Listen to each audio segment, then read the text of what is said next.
नमस्कार, भव्याश्री न्यूज से मैं नूपुर। उमंगों का त्योहार, रंगों का त्योहार होली जो उत्सव भरा होता है वो दस्तक दे रहा है। और वही बहुत दुख के साथ आपको हम बता दें कि महाराष्ट्र के पर्यटन और पर्यावरण मंत्री आदित्य ठाकरे को कोरोना हो गया है और उनकी मां और मुख्यमंत्री उद्धव ठाकरे की श्रीमती रश्मि ठाकरे जी को भी कोरोना हो चुका है। वहीं अगर इधर की बातें अगर हम कर ले मुंबई की, तो कार्तिक आर्यन जो अभिनेता है उनको भी कोरोना आ चुका है, यानी कोरोना की चपेट में है। उन्होंने लोगों से कहा है दुआ कीजिए कि हम स्वस्थ हो जाएं। वहीं आमिर खान को भी कोरोना ग्रसित कर बैठा है।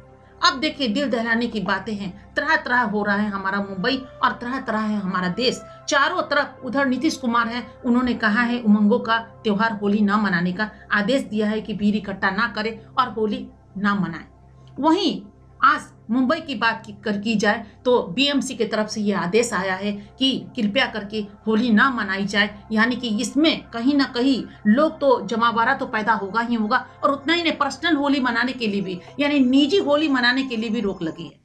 तो नेचुरली है कि हम सबको मानना चाहिए कि जब कोरोना का कहर इतना बरप रहा है तो हमें आपको मिलकर इससे उबरना होगा, तभी हमारा देश बच पाएगा। कदम बढ़ाना पड़ेगा कि हमको ये छोटे छोटे उमंगों, होली फिर आ जाएगी अगर हम जिंदा रहेंगे, आप जिंदा रहेंगे, पूरा देश सुरक्षित और स्वस्थ रहेगा तो होली तो बार बार मनाई जाएगी। लेकिन अभी संयम की जरूरत है। अगर कहा जाता मास्क लगा के जाने के लिए तो हमें आपका ये दोनों का फर्ज है, मास्क खुद भी लगाएं और अगर बगैर मास्क के कोई जा रहे हो तो उनको भी हम रिक्वेस्ट करें, आग्रह करें कि नहीं, आप मास्क लगाएं अपने घर की सुरक्षा के लिए, खुद की सुरक्षा के लिए, अपने समाज, अपने देश की रक्षा के लिए। लेकिन वहीं कुछ बातें समझ से परे हो जाती है, जो सरक जाता है हमारे सर से। उसमें पिछले दिनों जिस समय कोरोना काल का बिल्कुल ही भीषण कोरोना का कहर बरप रहा था, उसी समय बिहार में चुनाव हुआ था। और बिहार में जब चुनाव हुआ तो इतनी भीड़ इकट्ठी हुई, हर पार्टियों की भीड़, केंद्र के भी उतने सारे नेतागण गए थे भाषण देने के लिए। बिहार के तो थे ही थे, अदर के लोग भी वहां पे चले गए थे। इतनी भीड़ और जनता की भीड़ की नेता जब भाषण दे तो जनता तो उमड़ ही जाती है, बगैर मास्क के लोग। तो समझ में नहीं आता है कि उस समय क्या कोरोना गायब हो जाता है, बिल्कुल समझ में नहीं आता है। इन दिनों देख लीजिए, अभी होली मनाने के लिए मनाही है, चूंकि कोरोना का कहर बरप रहा है, दिन पर दिन बरपता हुआ नजर आ रहा है, मंत्री तक पहुंच चुका है।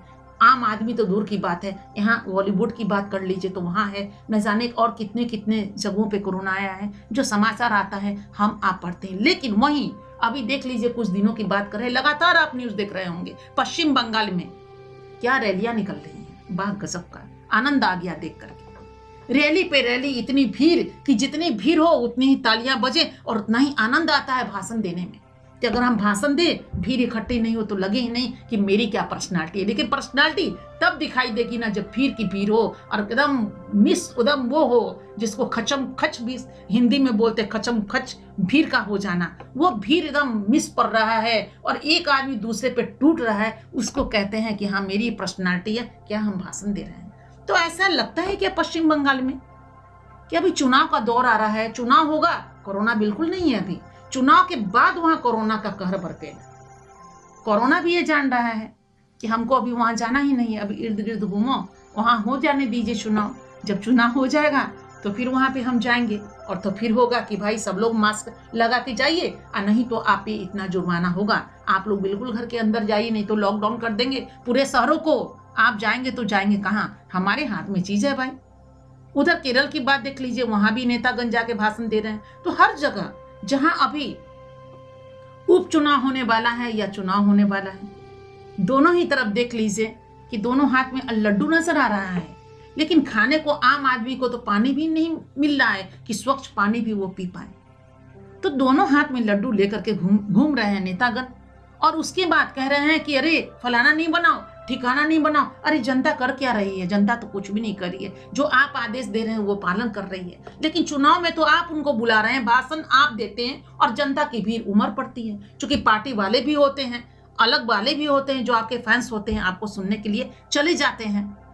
तो इधर आप कहते हैं कि फिल्म की शूटिंग बंद करो, चूंकि फिल्म की शूटिंग नहीं होगी। इधर आप कहते हैं कि 60 बरस से ज्यादा उम्र वाले और 10 बरस से कम के उम्र वाले शो का हिस्सा नहीं बन सकते, किसी भी शो का, किसी भी शूटिंग का हिस्सा नहीं ले सकते, नहीं बन सकते। लेकिन 60 साल के ज्यादा के लोग चुनाव तो लड़ सकते हैं, चुनाव में भाषण तो देने जा सकते हैं, उसके लिए तो कोरोना है नहीं, उसमें हिस्सेदारी कैसी, ये समझ से बिल्कुल परे है। अपने भारत में ये राजनीति समझ से परे है। समझ में कभी नहीं आता है मुझे कि आखिर ऐसा क्यों है कि 60 वर्ष के लोग को कोरोना नहीं धरता है जो राजनीति में है, लेकिन 60 वर्ष से ज्यादा के लोग जो भी है बॉलीवुड में या किसी भी फिल्म में, तो उनको कैसे कोरोना घेर ले रहा है, या उस पर कैसे सरकार की नजर आती है, भाई आप सुरक्षित रहो। देखिए हमारी सरकार भी कितनी अच्छी है, हर जगह की हर पार्टी की सरकार को तो हम सैल्यूट करते हैं, कितनी अच्छी, कितना सोचती है हमारे विषय में, खुद के विषय में नहीं सोचती। भले वो 80 वर्ष की हो, लड़ रहे हैं, भाषण दे रहे हैं, भाई उनको कुछ भी होगा तो कोई मतलब नहीं। हमारे लिए कितना उनको दर्द है, सीने में कितना दर्द लेके चलते हैं कि नहीं 60 वर्ष के जितने भी लोग हैं